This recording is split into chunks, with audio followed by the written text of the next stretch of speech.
kewajiban berzakat itu tidak memandang situasi. Sepanjang itu memenuhi syarat dan rukunnya, ya maka kewajiban berzakat itu harus ditunaikan. Apapun situasinya, termasuk situasi pandemi. Orang dalam kondisi kesulitan kok masih berinfak, itu sebuah prestasi. Yang Allah nilai itu bukan soal nominal, tetapi soal kesungguhan dan keseriusan kita di dalam berinfak itu. Di antara faedah sedekah itu adalah menambah rezeki kita, menambah kelancaran rezeki kita. Berzakat itu tetap kewajiban, tetapi tentu memenuhi syarat-syarat tadi itu. Harus mampu, hartanya apa saja, harus satu nisab, satu haul, kan begitu kan? Ada syarat dan rukun.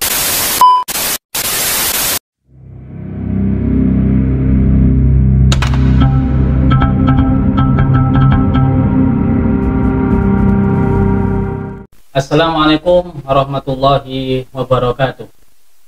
Alhamdulillah, Sobat Persada TV. Hari ini kita berjumpa kembali dalam satu tajuk acara yang sangat inspiratif, yang sangat bermanfaat, insya Allah, yaitu Nandur Becik, Dunia Becik, Akhirat Api. Nah, Alhamdulillah. Hari ini kita mendapatkan beberapa peristiwa ya, terutama memang kita hari ini pada saat masa pandemi ini banyak sekali Ustaz keluhan-keluhan masyarakat itu yang mengalami kekurangan gitu kan, yang hari ini juga banyak masyarakat yang pada ekonomi dulu mungkin agak naik gitu, terus kemudian masa pandemi ini ada beberapa hal yang menurun ya kehidupannya gitu kan. Maka hari ini kita akan bicarakan tentang bagaimana zakat ini menjadi satu gaya hidup ya, baik dalam keadaan apapun. Nah, tepat sekali hari ini kita kedatangan tamu yang sangat luar biasa. Beliau ini adalah merupakan seorang sekretaris Komisi Pendidikan di MUI Jawa Timur.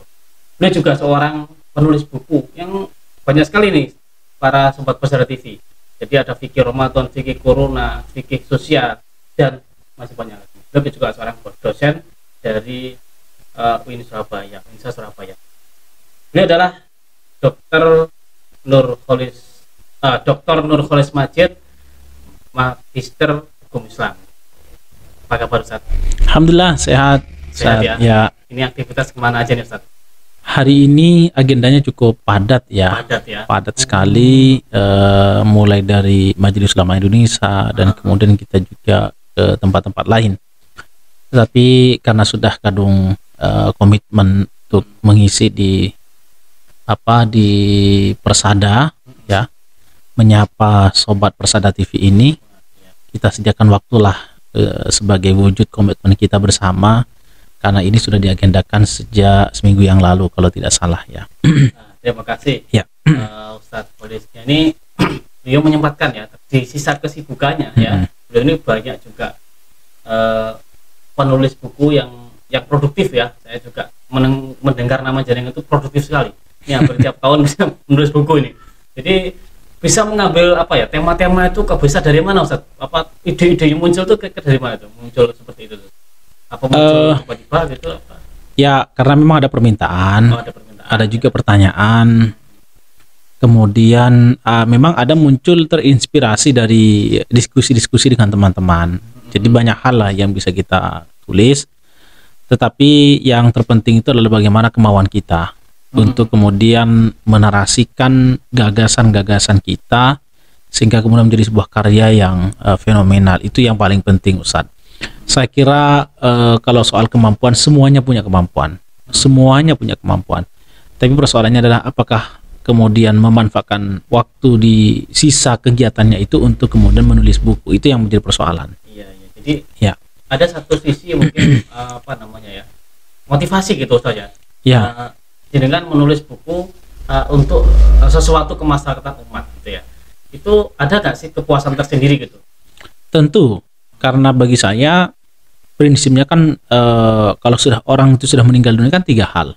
Amalin solih, sodakotin jariyah, kemudian awaladin solih niat mulah, dan kemudian au ilmin yuntafa'u bihi, ilmu yang bermanfaat. Nah, termasuk sodakotin jariyah itu adalah hasil karya kita itu yang nantinya akan dibaca oleh orang, akan dijadikan rujukan oleh banyak orang, dan kemudian kita pun nanti pada saatnya ketika dipanggil oleh Allah itu aliran pahalanya terus mengalir untuk kita semuanya. Begitu. Itu aja prinsipnya. Luar biasa, dengan itu luar biasa. Ya. Jadi banyak sekali inspirasi di bukunya nanti. Makanya di sela-sela kesibukannya ini kita geret ke sini. Kita paksa nggak ya? Iya. Mudah-mudahan nggak ngasih kepaksa ya, Ustaz ya. Amin. Ya, ini katanya kalau demi umat katanya apa aja gitu. Jadi begini Ustaz. Iya. Di masa pandemi tadi kami sebutkan beberapa masyarakat itu memang mengalami banyak penurunan dalam hal income ya, pendapatan keluarga. Bagaimana pandangan Ustadz ya tentang zakat di masa pandemi ini? Kira-kira harus seperti apa nih masyarakat menyikapinya? Ya, kewajiban berzakat itu tidak memandang situasi. Sepanjang itu memenuhi syarat dan rukunnya, ya maka kewajiban berzakat itu harus ditunaikan. Apapun situasinya, termasuk situasi pandemi. Kecuali memang ada beberapa persyaratan atau rukun yang tidak terpenuhi, maka kewajiban berzakat itu menjadi gugur. Misalnya, karena pandemi, kemudian perusahaannya kolaps, usahanya kolaps semua. Usahanya kolaps, rumah sudah terjual, mobil sudah terjual, kecuali rumah yang dijadikan tempat tinggal. Maka dalam situasi seperti ini, kewajiban berzakat itu menjadi gagal, menjadi gugur. Tetapi kesunahan untuk berinfak itu tetap harus, ya, karena infak dan zakat ini dua hal yang berbeda. Kalau zakat itu ada kewajiban dan itu ada aturannya, aturan mainnya, mustahiknya jelas siapa. Kemudian orang-orang yang terkena kewajiban itu juga ada beberapa persyaratan. Kemudian hartanya apa saja itu juga jelas. Tetapi kalau infak kan tidak harus itu. Tidak harus memenuhi persyaratan. Orang punya rezeki sedikit dia mau berinfak boleh. Justru yang harus kita ketahui adalah bahwa orang dalam kondisi kesulitan kok masih berinfak, itu sebuah prestasi. Sama dengan orang begini. Saya ibaratkan, kalau ada orang suki, orang kaya, itu berinfak, itu biasa.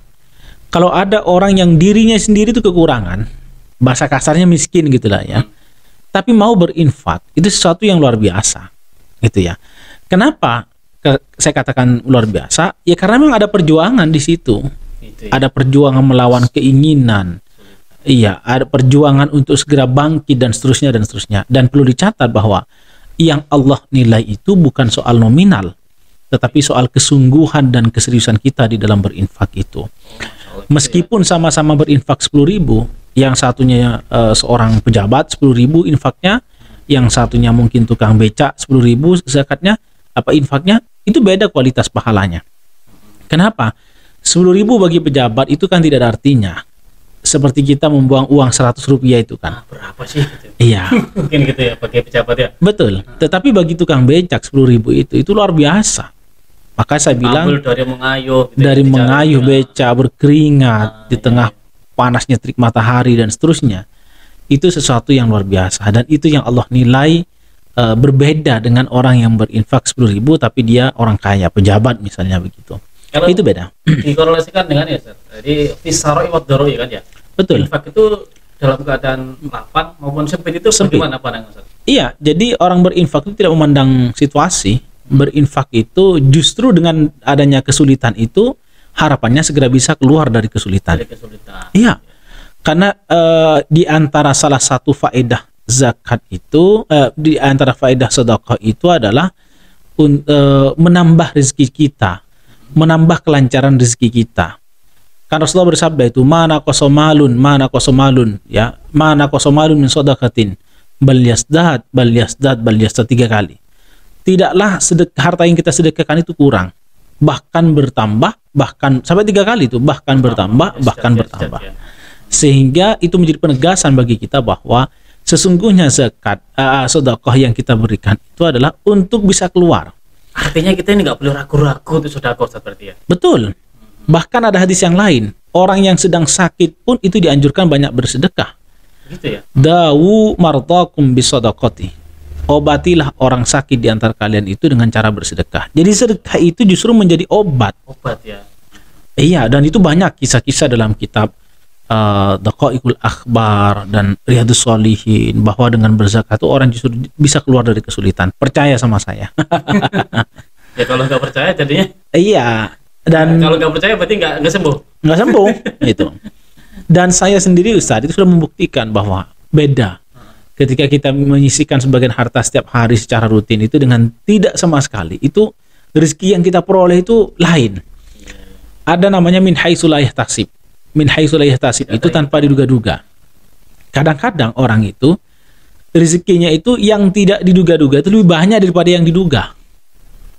Gitu ya. Gaji tetapnya itu sekian gitu. Kan sudah bisa diduga. Bulan depan saya dapat gaji sekian. Yang tidak tetap, yang tidak diduga itu kadang-kadang lebih besar gitu, daripada yang terduga. Gitu itu karena mungkin mancing sedekah tadi ya. Betul. Iya. Jadi bal yasdar kata Nabi, bahkan bertambah, tidak mungkin kurang tuh. Jadi kita harus boleh nggak sih Ustaz, seorang bersedekah itu berharap balasan apa ya namanya materi juga itu. Sebenarnya gimana sih Ustaz? Tingkatan ikhlas itu kan banyak. Tingkatan ikhlas itu adalah karena memang karena hubbun, rasa cinta kepada Allah. Seorang wali perempuan, seorang wali sufi perempuan yang bernama Rabi'ah Al-Adawiyah. Ketika ditanya, kenapa engkau suka beribadah? Ya, setiap malam beribadah tanpa henti-henti. Beliau mengatakan, beliau ditanya, apakah engkau ingin surga? Tidak. Apakah engkau ingin lari dari neraka? Juga tidak. Terus apa yang engkau kejar? Saya ingin dapat ridhonya Allah, cintanya Allah kepada saya. Nah, orang itu saat kalau sudah orientasinya itu adalah rasa cintanya dengan Allah, maka tidak ada yang diemani dalam pribadinya itu. Semuanya diberikan untuk mendapatkan ridho Allah Subhanahu wa taala. Jadi kayak orang jatuh cinta, kalau dia perhatian memberikan sesuatu itu kayaknya los saja gitu saja. Betul. Jadi kayak nggak mikir tuh dia memberikan apa gitu kan. Betul. Gitu ya. Betul Ustaz.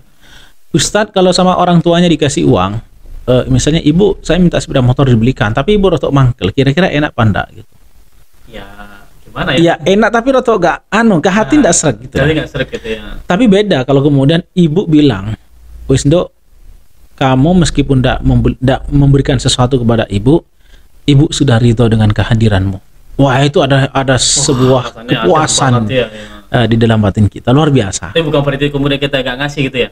Iya, apalagi ditambah ngasih gitu. Nggak ngasih saja ibu ridho itu luar biasa, apalagi ngasih gitu kan. Karena kehadiran anak itu bagi ibu udah luar biasa. Luar biasa gitu. Jadi kalau gitu di masa pandemi ini berzakat, berinfak, bersedekah ya tetap tapi dengan proporsi yang ada gitu seperti. Iya. Jadi berzakat itu tetap kewajiban. Tetapi tentu memenuhi syarat-syarat tadi itu. Harus mampu, hartanya apa saja, harus satu nisab, satu haul kan begitu kan? Ada syarat dan rukun. Kalau itu terpenuhi, meskipun di era pandemi, tetap wajib zakat. Tapi kalau infak, tidak harus pandemi. Dalam kondisi sulit sekalipun, kalau dia mau berinfak, bersedekah, monggo. Justru di era seperti itulah nilai pahalanya itu akan bertambah. Begitu. Iya, betul. Di masa pandemi memang orang yang mengalami penurunan income ya, tapi bagaimana tetap mereka berzakat, berinfak, bersedekah itu dengan proporsi yang ada ya, dengan seragam ketentuan berlaku. Iya. Nah, maka dalam kehidupan ini agar kita memiliki satu lifestyle zakat gitu. Yeah. Jadi, karena apa? Karena kehidupan ini kalau kita nuruti donyo ibaratnya, nuruti donyo itu nggak ada habisnya ya. Dari pagi pulang pagi gitu kan. Oh ada tetangganya beli mobil bingung gitu kan ya. Atau tetangganya mau bangun rumah bingung kan. Bagaimana gaya-gaya hidup yang duniawi itu kemudian kita masuk ke dalam lifestyle zakat gitu. Gimana Ustaz kira-kira? Ya, nggak keren kalau kemudian kita punya rumah, punya mobil, tapi nggak pernah berzakat. Oh gitu ya? Itu nggak keren. Nggak keren ya? Nggak keren. Jadi nggak keren juga kalau kita kemudian pakai kalung, pakai gelang segala macam, tapi kita nggak pernah ngasih kepada anak yatim. Itu kurang keren itu. Kurang keren ya? Kurang keren. Jadikan kehidupan kita ini selalu berdampingan dengan anak yatim, dalam tanda kutip berdampingan itu tidak harus hidup bersama. Tetapi paling tidak apa yang kita bisa berikan kepada mereka. Karena kata Nabi itu, orang yang punya uang silakan berinfak dengan uangnya. Orang yang punya tenaga silakan berinfak dengan tenaganya. Orang yang punya ilmu silakan berinfak, bersedekah dengan ilmunya. Ya kan? Iya. Jadi apa yang bisa kita berikan kepada mereka? Nah, syukur-syukur kalau Anda punya harta lebih, itu kemudian diberikan kepada las gitu ya. itu tentu luar biasa, apalagi ini las persada gitu. Ya. Saya jadi teringat gini, ya. Jadi dulu itu kalau nggak salah saat Din Ibadah ya, itu memberikan makan setiap hari 80 bungkus. Ya. Nah sekarang kan lagi ramai nih Ustaz, kayak kalau sering lagi hari Jumat gitu kan lah. Ya. Nah itu bagaimana Ustaz dengan fenomena hari itu? Bagus, jadi berinfak itu bagus, tetapi kita harus membuat skala prioritas. Skala prioritas itu begini,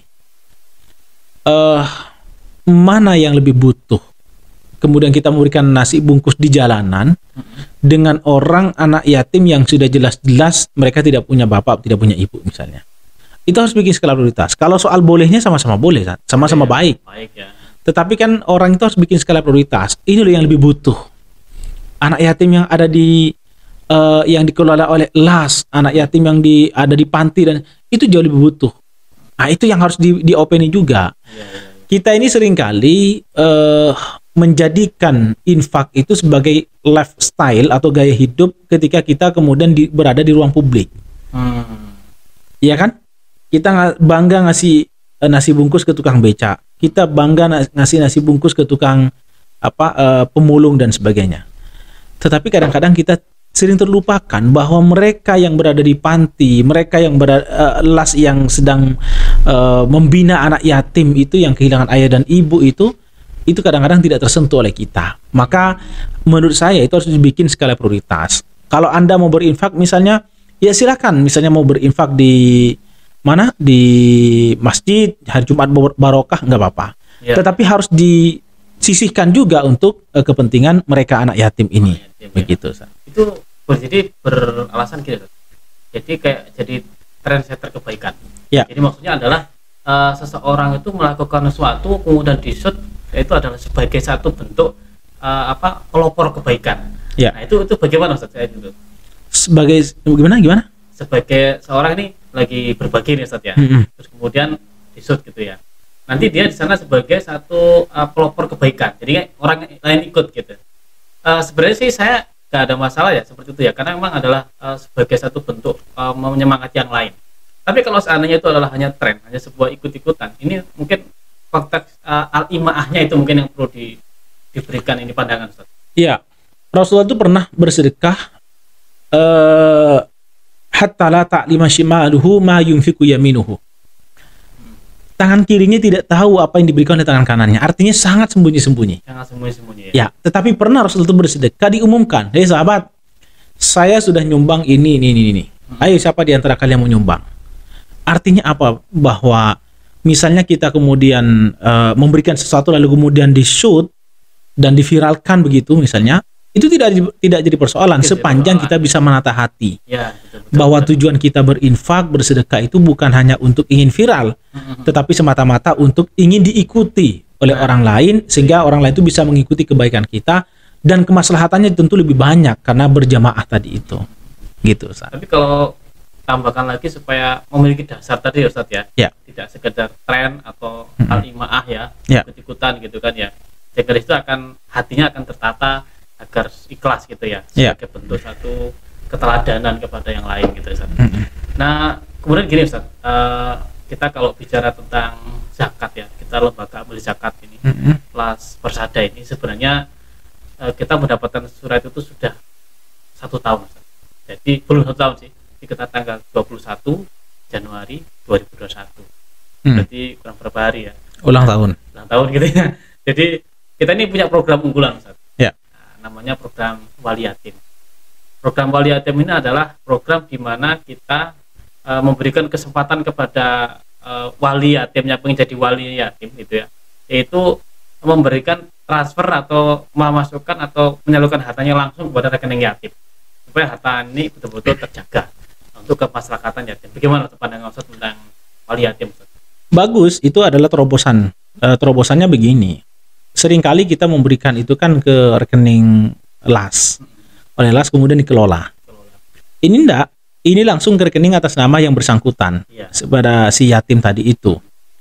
Tetapi karena dia masih di bawah umur, maka tentu kemudian hal itu tidak bisa dicairkan. Tetapi itu nanti diakumulasi setelah usia balik. Katakanlah misalnya 17 atau 18 tahun. Baru kita berikan untuk apa? persiapan masa depan mereka. Mungkin mau kuliah, mungkin juga mau bekerja, mungkin juga dan sebagainya lah gitu ya.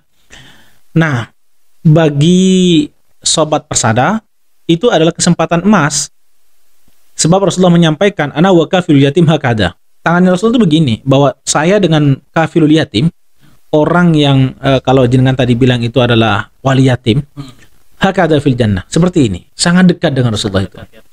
Iya. Jadi ini program ini adalah kesempatan emas bagi sobat persada untuk kemudian berlomba-lomba segera jenengan menjadi wali yatim, ya, sehingga jenengan itu nanti dijamin oleh Allah bersama Rasulullah di surga, gitu. Nah, kelebihannya kalau diberikan ke rekening yang bersangkutan itu tidak ada yang bisa mengotak-atik karena rekening itu atas nama dia. Tetapi itu nanti diakumulasi, maksudnya itu tidak digunakan pada saat itu, tapi dikumpulkan. Pada saatnya nanti itu akan diberikan kepada mereka untuk biaya perkuliahan, biaya ini, biaya kan begitu, Sat. Iya. Dan itu menurut saya bagus gitu. Jadi data kita sudah sekitar 5.000, Sat, yatim itu. Yatimnya apa? Yatimnya wali yatim. Oh, yatimnya 5.000, luar biasa. Kemudian yang sudah buka itu sekitar 2.000-an gitu ya. Buka rekening. Tapi kemudian yang jadi wali yatim baru 900. Oh, masih kurang. Masih banyak kesempatan ini Mas Sobat Persada untuk menjadi wali yatim. Betul. Jadi cukup dengan transfer 100.000 ke rekening yatim. Nah, di situ nanti setiap bulan maka akan menjadi wali yatim. Itu adalah program wali yatim, Ustaz. Jadi berarti untuk wali yatimnya apa nih, Ustaz? Hasilnya balasan dampaknya tadi selain mungkin apa nih, Ustaz? Selain di surga, wa kafilul yatim hakadha fil jannah, tentu juga karena dia sudah membahagiakan orang lain, oleh Allah pasti dijamin hidupnya akan bahagia. As'idin nas, ya, yas'adukallah. Bahagiakan orang lain, yas'adkallah, maka Allah akan memberikan kebahagiaan kepadamu. Jadi jangan pernah kita berharap kebahagiaan kalau kita selalu menyusahkan orang lain.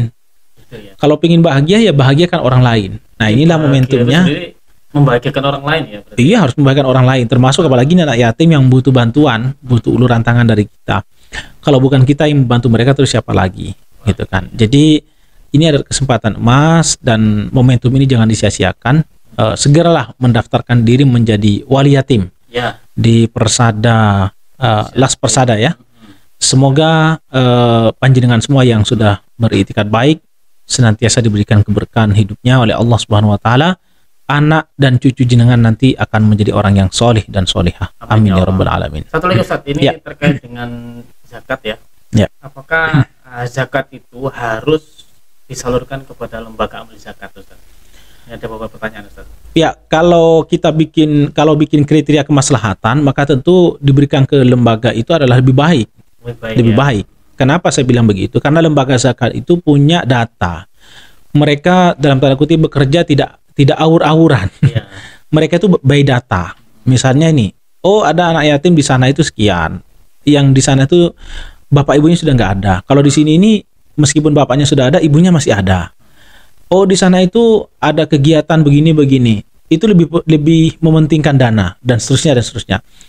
Nah, karena lembaga zakat itu punya mapping, punya peta. Dengan peta itu bisa diketahui mana yang lebih butuh dan mana yang bisa ditunda kebutuhannya. Maka tentu diberikan ke lembaga zakat itu adalah sesuatu yang luar biasa, sesuatu tuntutan menurut saya dibandingkan dengan diberikan secara pribadi langsung. Itu tidak merata. Yang kedua, menghindari ada rasa ujub, ada rasa bangga diri karena kita sudah merasa memberi kepada orang lain sehingga diri kita merasa lebih tinggi statusnya daripada yang diberi. Itu juga penyakit, Ustaz. Tetapi kalau diberikan kepada lembaga zakat kan kita nggak tahu siapa yang oleh lembaga zakat nanti ditunjuk, diberikan, disalurkan. Kan kita nggak tahu karena tidak mempertemukan antara pemberi dengan penerima. Iya, meskipun yang tadi baik juga ya sebenarnya. Oh, meskipun tadi juga baik juga gitu. Jadi bukan bermaksud memberi secara langsung itu salah. Secara fikih semuanya benar. Diberikan ke lembaga itu benar, diberikan secara langsung benar. Tetapi kalau kita bikin kriteria kemaslahatan, mana yang lebih maslahnya umum, itu harusnya ke lembaga zakat. Karena dengan lembaga zakat itu disalurkan menggunakan data yang sudah di mapping sebelumnya itu. Oh di sana yatim sekian di sana, sehingga merata, Ustaz. Kalau kita pribadi-pribadi begini itu seringkali kan yang kita beri yang kita kenal. Orang yang tidak kita kenal itu kan tidak tahu. Iya, iya. Dan itu tidak merata. Padahal orientasi zakat ini kan mengentaskan kemiskinan. Betul. Itu. Jadi kalau kita bisa simpulkan yang namanya zakat ya, itu meskipun masa pandemi kita tetap bisa melakukan ya, Bisa. dengan saat ada ketentuan lagi ya, Ya. proporsinya gitu. Jadi sobat Persada TV, dengan berzakat ini ya, jangan ragu-ragu ya, Jangan ragu-ragu. karena janji Allah sudah sangat jelas sekali. Betul. Ya. Betul. Jadi jangan sampai kita hari ini yang sudah memiliki